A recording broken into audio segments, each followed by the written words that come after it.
Revelation 4022. From the 13th of April 1947. Mental shocks, trials. God's love. The countercurrent which touches my servants on earth from the kingdom of darkness is often able to cause strong mental upheavals. And yet, this is permitted by me. After all, the human being is thereby driven to increased struggle, and his soul detaches itself from the material world the easier the more it takes refuge in me in prayer.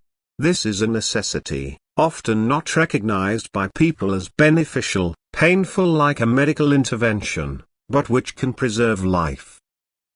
I certainly take care of my own physically, but everyone has to take care of his soul himself. And so that he doesn't tire in his work, I let trials come over him which, so to speak, force him to become active and yet only testify to my love, for the soul already achieves a higher degree of maturity on earth if it turns to me in every trial and takes refuge in me.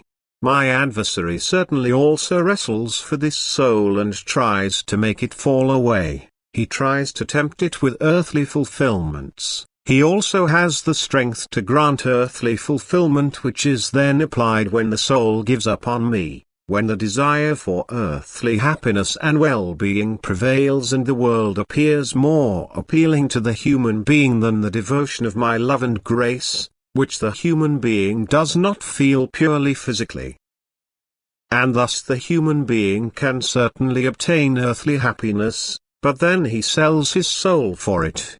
But I no longer let my own go from me, I keep them so that they will no longer be lost to me, and I give them what I have promised, the peace that the world cannot give them.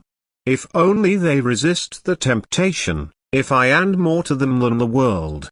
And my own will never want to give me up either, because the strength of my love has already become effective in them and worldly pleasures cannot give them a substitute for it.